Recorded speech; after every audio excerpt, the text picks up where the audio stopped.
Welcome to the Knight and Rose Show, where we discuss practical ways of living out an authentic Christian worldview. I'm Wintery Knight. And I'm Desert Rose. Welcome, Rose.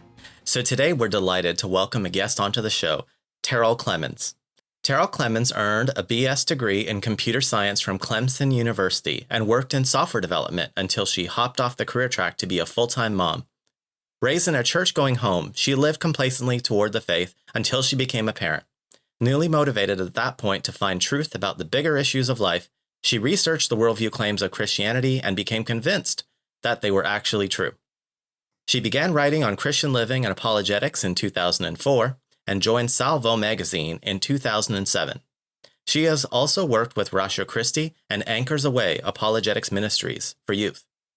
With her kids now grown and her husband deceased, she lives in Indianapolis, Indiana with her dog, the only family member still at home. And she writes on apologetics and matters of faith. Welcome to the Knight and Rose Show, Terrell. Sure. Thanks for having me. All right. So let me give a little introduction about why we asked you to come on the show. So we're both fans of Salvo magazine. I believe Rose actually gets it at her house. Yep. And we noticed that you put out an issue that is very, very interesting for us. So on our show, we've talked a little bit with different guests like Fuzz Rana, Casey Luskin, and Gunter Beckley about the evidence, scientific evidence, that opposes theories of origins that don't involve design or a designer. But what we haven't talked about is how did we get to this spot in our society where discussions about origins are usually not about the evidence, or sometimes not about the evidence, but more about religion versus science. And we also wanted to talk to you about some of the articles in your issue that were about the implications of widespread adoption of evolution. So that's what the show is going to be about. And as the executive editor of Salvo magazine, I know that you can speak to all of these issues and explain them to our audience. Let's start with the 100th anniversary of the Scopes monkey trial. Tell us about the facts of that trial. Yeah, let me just back up for 1 minute or so, and I'll give you a background of Salvo that maybe you knew, maybe not. But Perfect. Salvo was launched in the early 2000s, the era of the new atheists. You probably guys remember that? Yes. Mm-hmm. But it was launched specifically to take up the science and religion discussion from an intelligent design perspective. That's why we always have articles on intelligent design. Nice. And then, this Scopes Centennial Edition especially focused on the Scopes monkey trial because it was the 100th anniversary.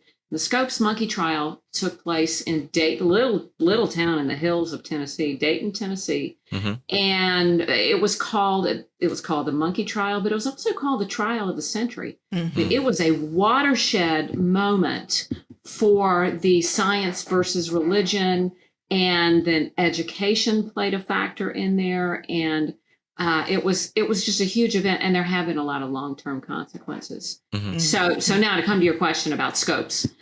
Scopes was, I'll back up again on that too. Darwin published On the Origin of Species in 1859.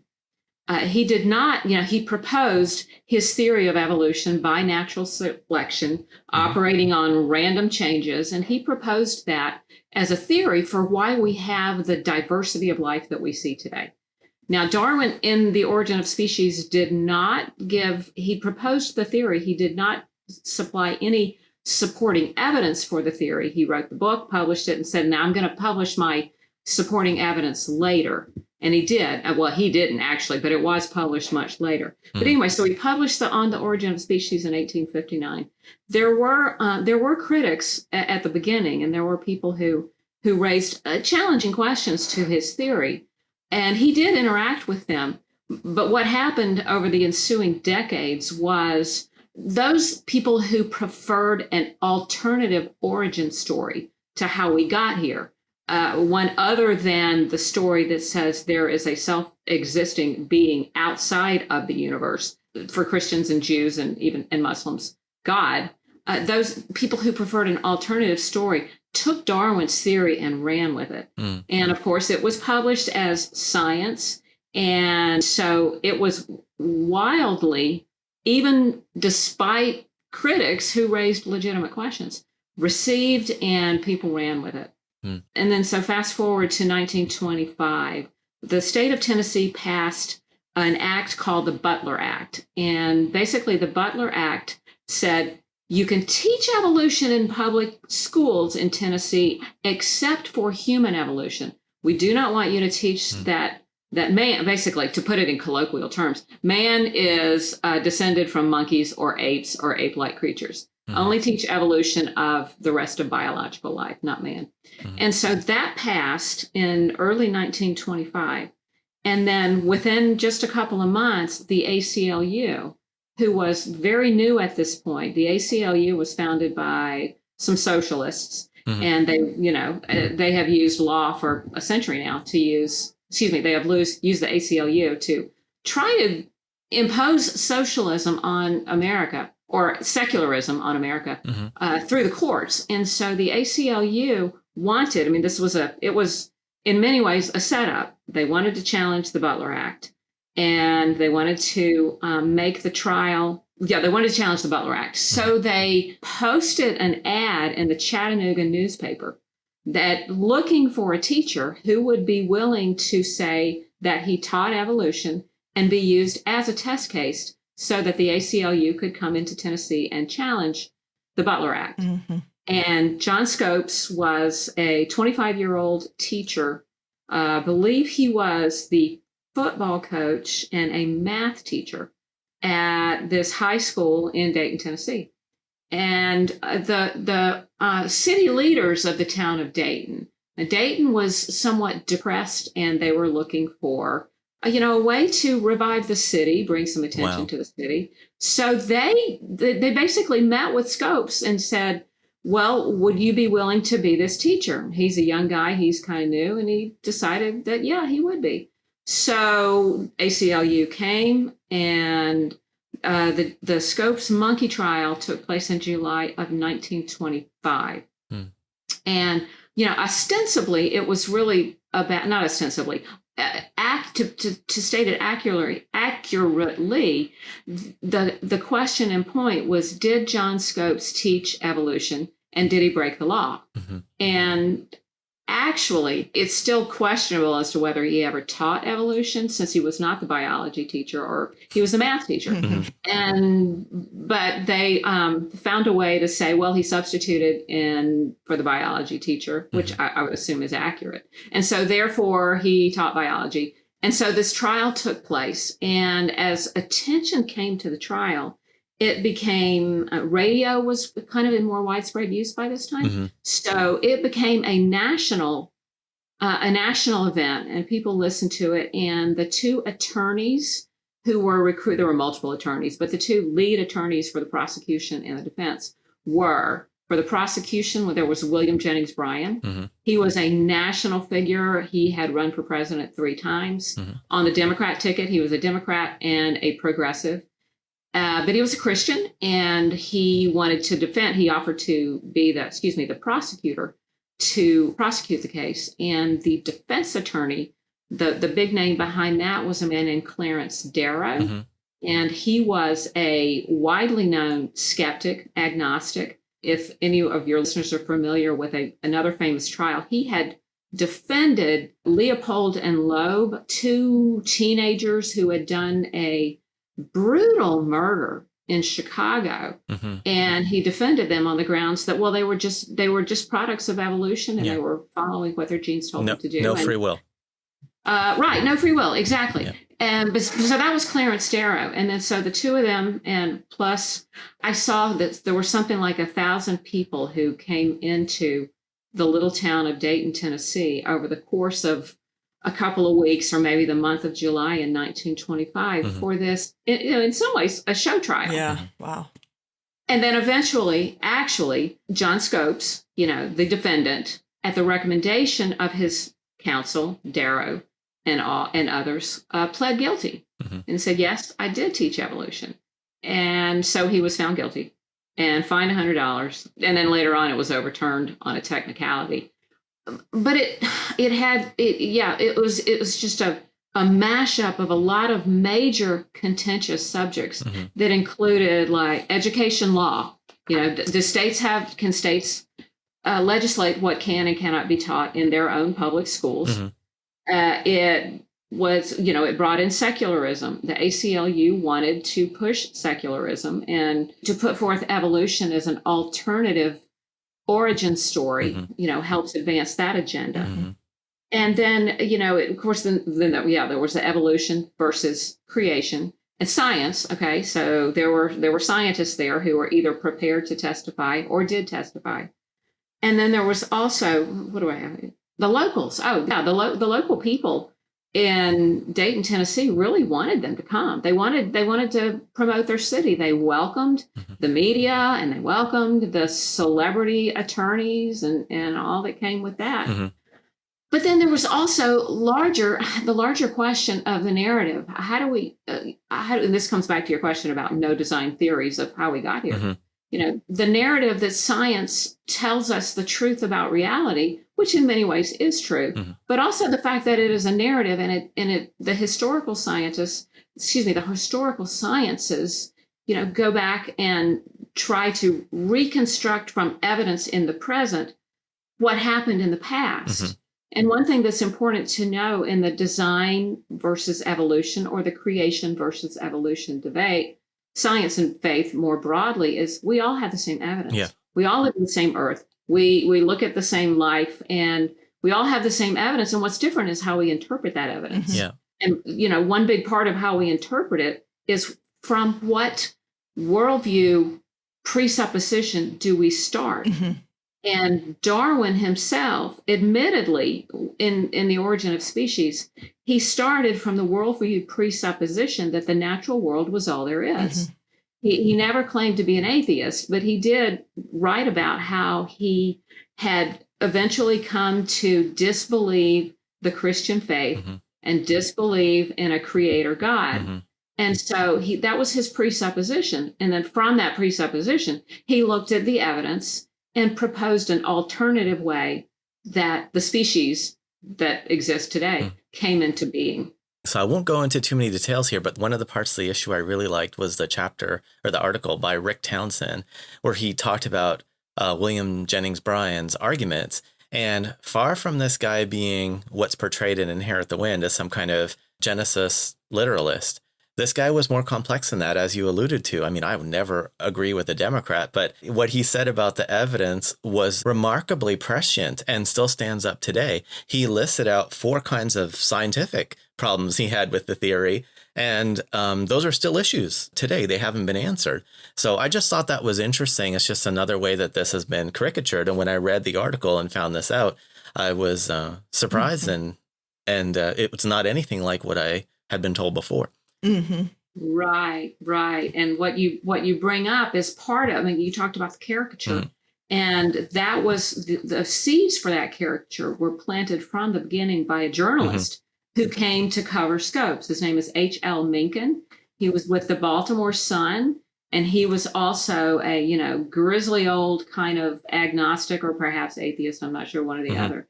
But, he intentionally did want to portray the Christians in Dayton, Tennessee, or the people of Tennessee more broadly, as these backwards, non-scientific, but, intolerant, stupid, idiotic, non-scientific people who are standing in the way of scientific progress.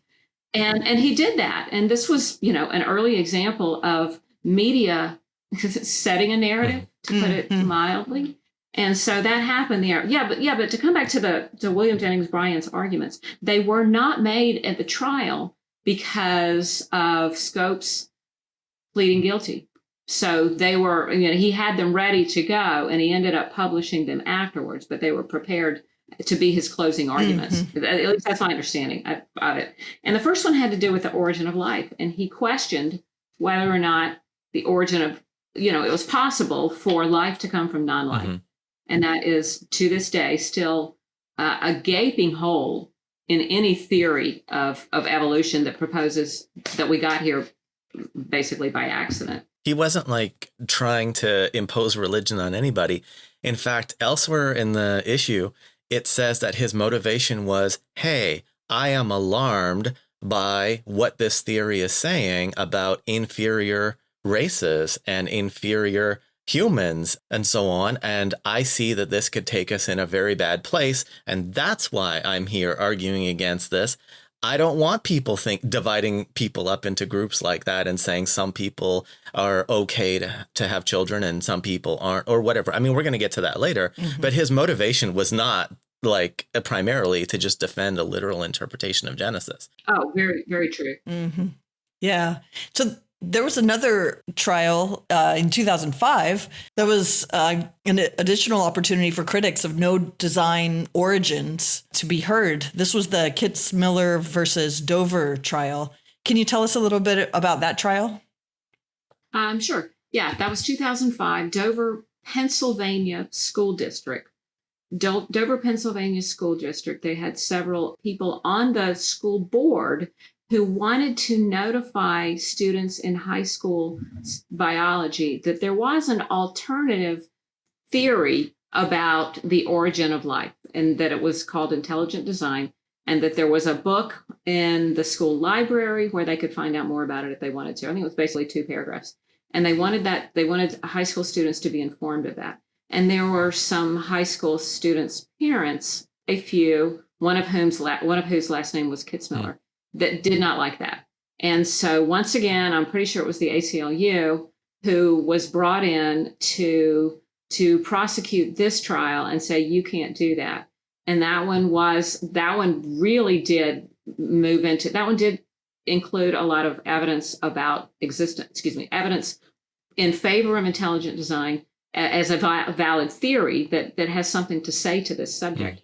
And it had a lot to do with, or it was positioned by those prosecuting it to be about science versus religion.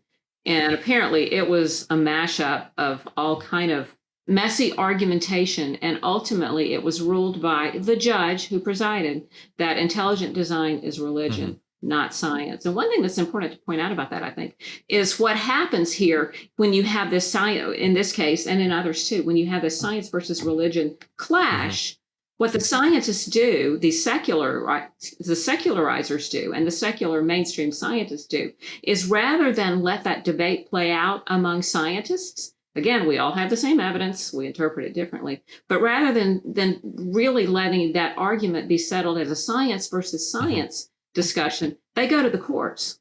They go to the courts, and in general, the courts have been favorable to the secularists' case. I'll put it that way.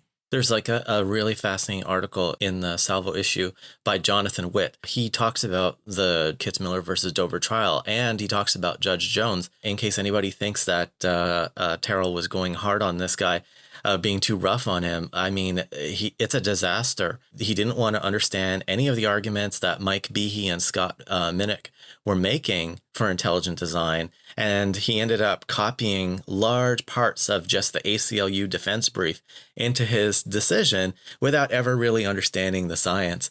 And so I think that article was my favorite. And so I think people really want to check that one out, and you'll be shocked at how policy is being set, whether these people are qualified to do this or whether it's just another kind of disaster, where it's not a fair hearing of the evidence. Yeah. Right. Jonathan Witt attended that trial. He attended the whole thing, and it was long. Yeah, I want to say it went on for a couple of weeks or something.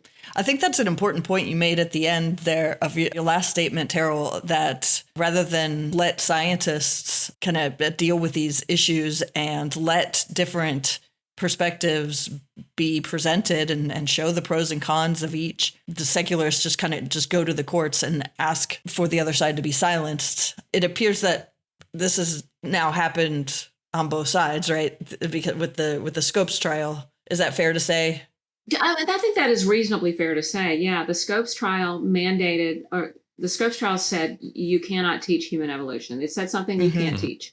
And now, Kitzmiller has said you can't teach intelligence. It's not even about not teaching it. You can't even inform them that there's another point of view. I mean, that is actually even more extreme. That's important to say, that we're not, what the trial was about was somebody was going to stand up in the classroom and read a disclaimer to the students and say, hey, when you're being taught this about evolution as a theory, understand that there's evidence pro and con.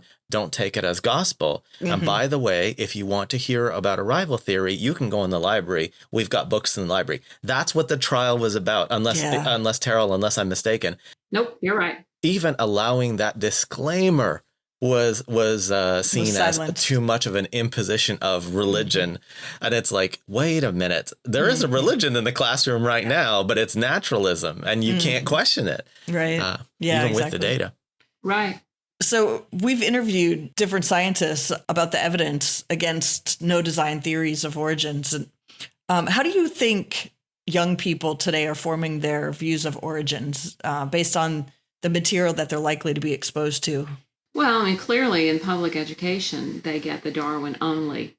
And like you pointed out, Knight, it is not even, it's really not even allowed to be taught that there are critics of the Darwin story and that there are gaps in the story. And as science has become more and more advanced, the gaps have become bigger and bigger and bigger. This isn't a gap. This is a real problem. And kind of similar to the fine-tuning argument, we start with one thing that needs to be fine-tuned, and then we find another, then we find another, and pretty soon we're up to 50. And what the naturalist has to do is give us an explanation, not for one or two, but for 50 different things that are fine-tuned. And that's similar to the points that are being made by the design people. They're starting with, oh, look, the Cambrian explosion looks like a sudden infusion of information. Oh, but then we have the Avalon explosion and 30 other explosions. In Gunter Beckley's article, he's got about 15 or 20 of them. So it's not a gap that is like a narrow little thing that's getting smaller as science progresses. This is like a chasm, and somebody's got a wedge and they're taking a hammer and hammering on that wedge, making it bigger and bigger the more we know. So I just felt I had to interrupt you to make that point, that it's the progress of science that is finding these massive problems that are getting bigger and bigger. Right. But many students are not allowed or not. It is not allowed that students be informed of that in education. And that is seriously opposed. I mean, and then when you just add to the fact that that evolution as an alternative creation myth. Well, I think that they're not able to hear about the latest evidence if they're showing Inherit the Wind in the classrooms. Like, that's insane. Well, yeah. And then all these kind of slick documentaries being made by PBS and Netflix and the History Channel are being shown to children. But there's not two sides there. It's just one side. In fact, it's more like... It's just one side, yeah. Right. And it comes into the propaganda territory. Like, for example, you talk about documentaries and stuff. Well, yeah, I'm old enough to remember in the 1980s, the Cosmos series that was by Carl Sagan, PBS, I think. Carl Sagan, yes. The universe, the cosmos is all that is or ever was or ever will be.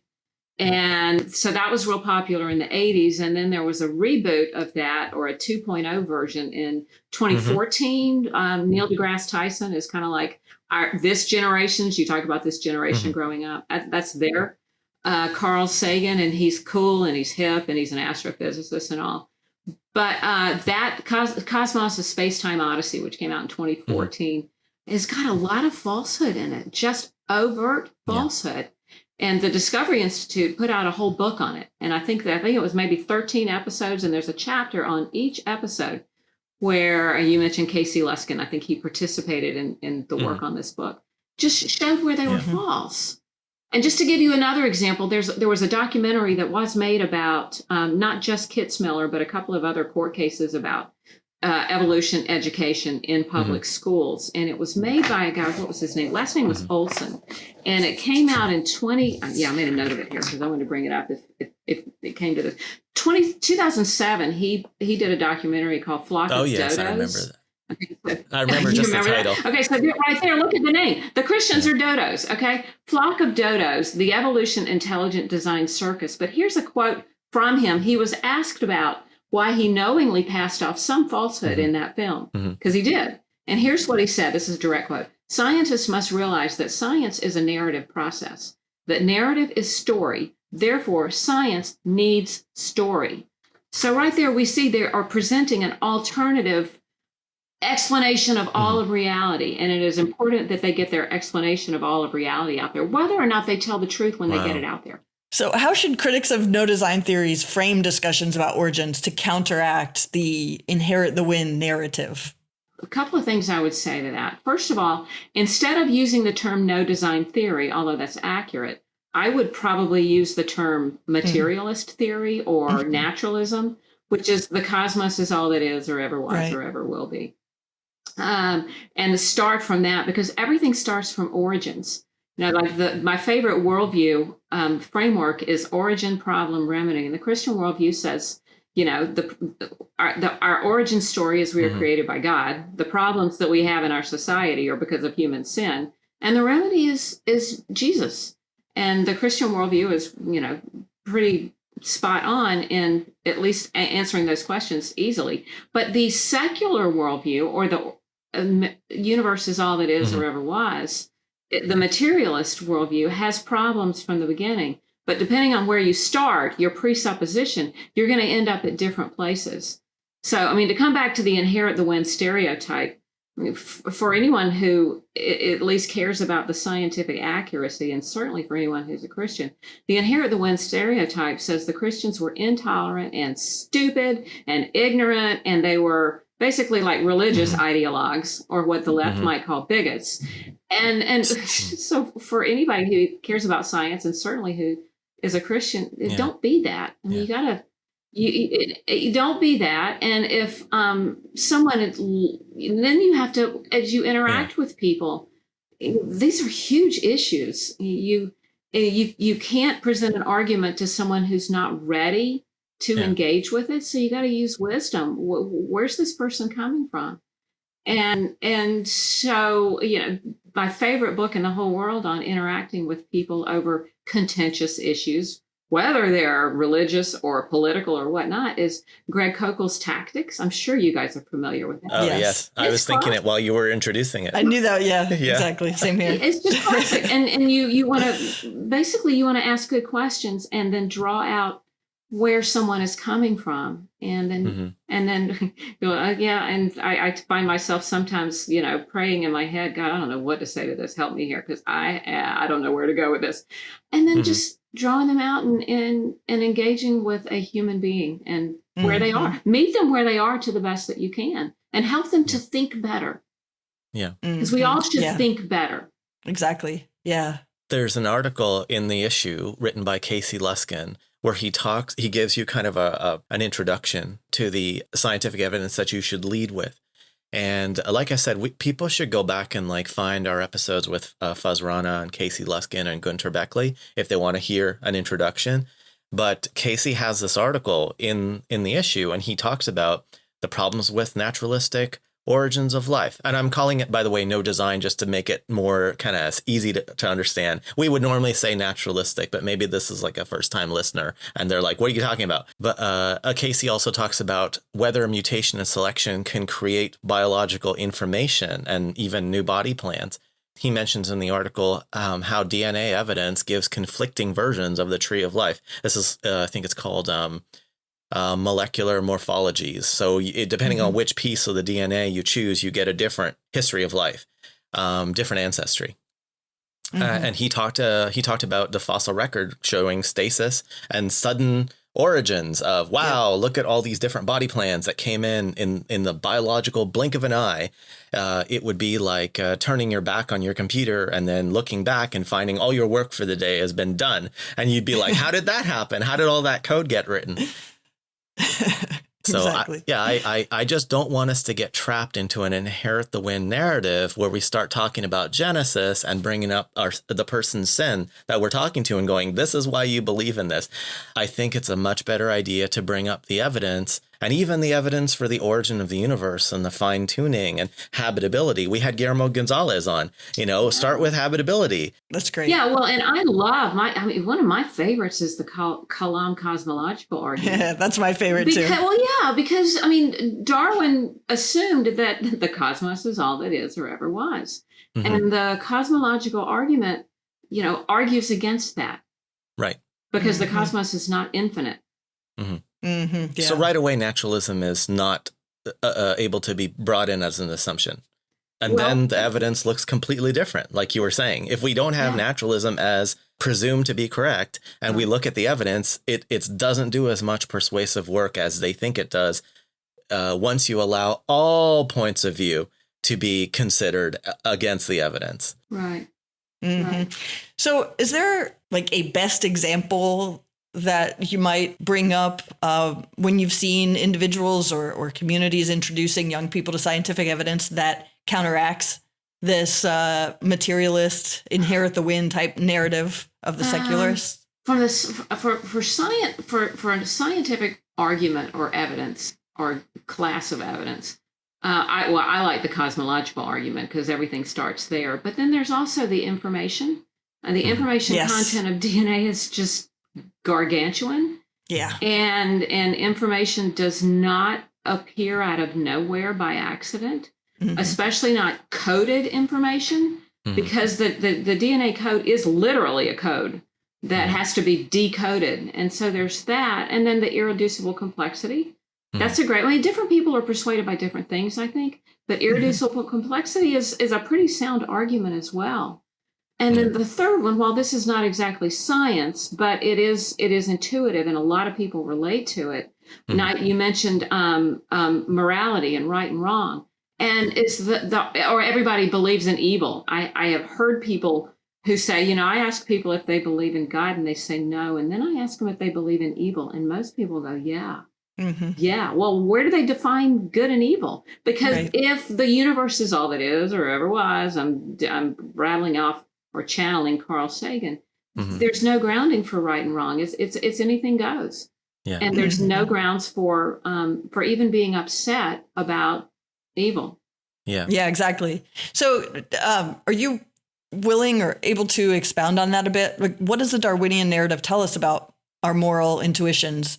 Can it ground the minimal components of a prescriptive moral system like free will, objective moral value, moral duties, self-denial, ultimate significance of our choices, things like that? Well, I mean, the short answer is no, it cannot. And that's, just it can't, because if naturalism is true, or the no design theory way of the universe coming into existence, then we really are reducible to matter and energy and motion. And so, free will is not on the table. Morality is just a matter of opinion. But there are attempts to explain that, and I'm not a super expert on this, but one of them is evolutionary psychology and the field of evolutionary psychology. And it is kind of interesting sometimes to read how they try to explain these things away. And evolutionary psychology usually just follows along the lines, well, our ancestors learned to cooperate together so they could survive. And then so whatever genetic mutation or whatever change enabled them to cooperate. Well, that's how we started eventually getting this moral intuition. And the other thing they can't explain is free will. And I believe maybe Jerry Coyne at University of Chicago, Oakland says you don't have free will. You just think you do. But then that raises the question, well, why do we all think we do? They have no answer for that question. It's just an assertion. They assume a worldview, and then they find ways to make the data fit. Yeah, it's really funny because these non-theists often want to claim morality. They want to say, hey, we're as good as you. We're real moral agents and we deserve praise, for the moral choices that we make. What are you talking about? You can't make moral choices if you don't have free will. So I think it's a good challenge. We have a question about that later about, do you think it's viable to start a romantic relationship with somebody who takes all this seriously? How will you be treated? What can you expect? But I think I want to ask you a different question before we get to that. So there's a lot of chapters in the issue, articles, where they talk about the implications of different groups and species fighting or competing in order to survive. So two of the things that come out of that were racism, because it's basically saying, I think Darwin's original text had a subtitle that said something like the preservation of the favored races by means of natural selection. Right. So favored races, what are you talking about? And I think when you look more into his background racism is right there staring. It's certainly been interpreted by readers of his work to give that a kind of I'll use Ben Shapiro's favorite word, a patina of scientific rigor. It's like, wow, look, he's got science behind our, inclinations to divide people up by skin color, and also eugenics. Because if species survive by leaving behind the fittest offspring, then you might be tempted to divide people up into groups and say, those guys shouldn't be reproducing, they're unfit. And when we do reproduce, we need to have the fittest offspring. So we need to have sex selection abortions or race selection abortions, or this person has some condition that makes them less good, so we're not going to let them be born or whatever. So, there's a lot of chapters in the issue. Would you like to talk a little bit about that? Well, yeah, I mean, you've already talked, you've gone through it fairly well from a good overview standpoint. But the first thing I would say is it logically follows. If we are the products of blind evolution, there is no God, there is no grounding for moral right and wrong. And yes, survival of the fittest. That term was not coined by Darwin himself, but one of his contemporaries. If it is survival of the fittest, that's basically power, power imbalances. And the strong, if the strong are going to survive, they might as well. They might as well overpower the weak and take control of evolution and direct it toward, however they want to. There's nothing to mitigate against it. It's actually a coherent train of thought there. And eugenics did take off after Darwin. It was the scientifically enlightened and elite position to take. Eugenics was very popular in the U.S. in the early 1900s, and then my understanding is the Nazis actually got it from the American eugenicists, and then the Nazis just went a lot more full bore with it, and it fell out of favor when it was discovered what the Nazis actually did with it. And they didn't begin by exterminating the Jews. They began by exterminating those they deemed unfit, feeble-minded, or the disabled. Those that were not fit to reproduce. And even in America, there was involuntary sterilization. I don't think in America there was ever active extermination of human beings like there was in Germany. But there was involuntary sterilization, people being told they were not fit to reproduce. And then there was a whole lot more of that in Germany. So yeah, eugenics naturally follows from a Darwinian point of view. And there's an article that talks about the connection between people like Margaret Sanger and her push for abortion, and some of the different Marxists and eugenicists, and their connection, their inspiration from Darwin. Not that Darwin himself, went to them and advocated for those things, but they drew their inspiration from him and from his teachings, rather. And so, yeah, even that correlation is not a coincidence. Right. Something else I thought was really interesting on this topic in the Salvo issue was the mention of how eugenics is really still happening today. We just don't use that term. And so, of course, abortion is very much alive and well, but also in vitro fertilization. There's a lot of this, a lot of selecting which embryos to give it a shot to based on their features, their gender, their intelligence, the different aspects that we can know about them. And so we're kind of basically like picking designer babies out and discarding or freezing indefinitely the rest. Not that every single person is doing that, but that is actually the more common path of IVF today is to choose to select our favorite designer embryos and throw away the rest of the human embryos. Just that was one of the most moving, and that and the racism, putting an African male into a zoo for people to observe Darwinism That article made me so angry. It was well written. It was really well done. But what happened made me so angry. Mm-hmm. Well, and it should.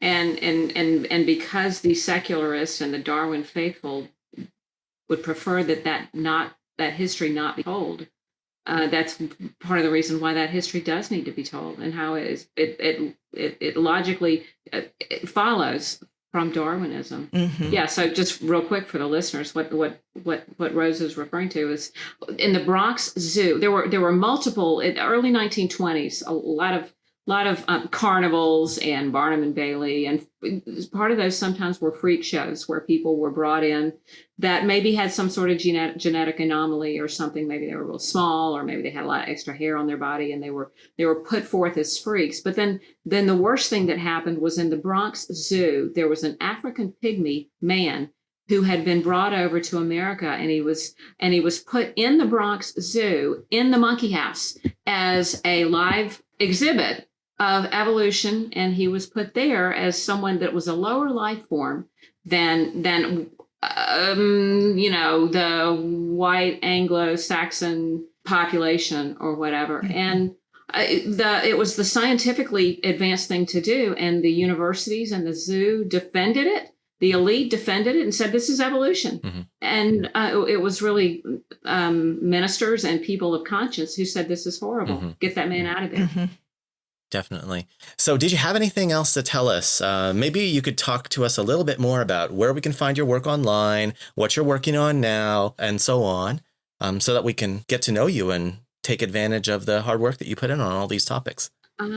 Yeah, sure. Thanks. I'm editor of Salvo now. It's online, salvomag.com. And it was launched originally to be, specifically to take up the science and faith discussion mm-hmm.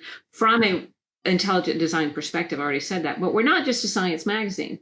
Back when it was first launched, it was also, intelligent design tells us that there is design evident in the natural world, and we can know it. It's knowable. It's detectable. Mm-hmm. So, and originally it was also decided not just to be a science magazine, but also to cover matters related to sexuality, in the understanding that there is also design that is evident and knowable in the way that, we're made.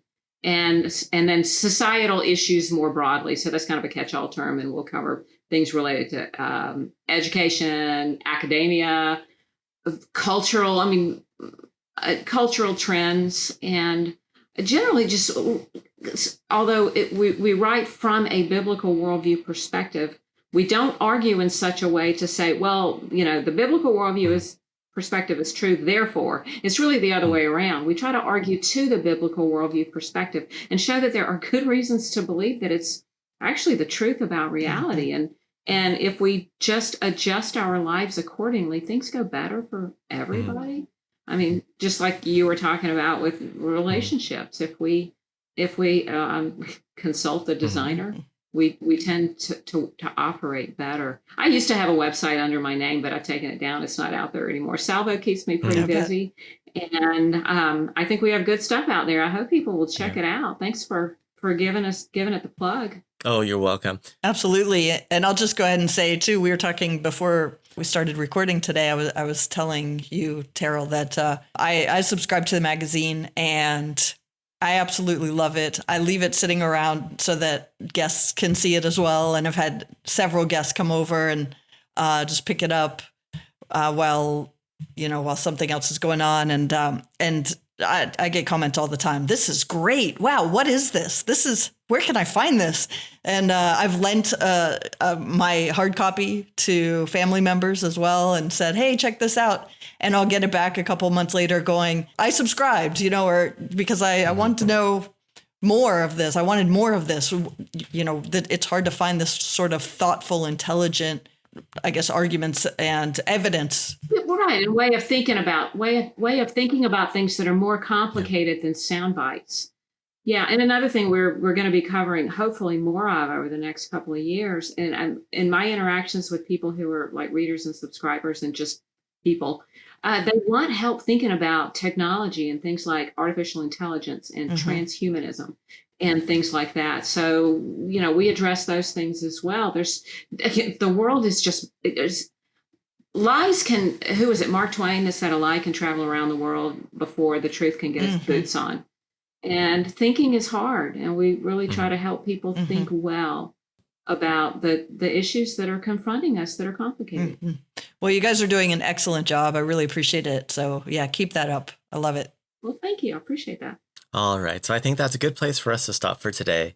Thank you so much for coming on the show, Terrell. Sure. Thank you.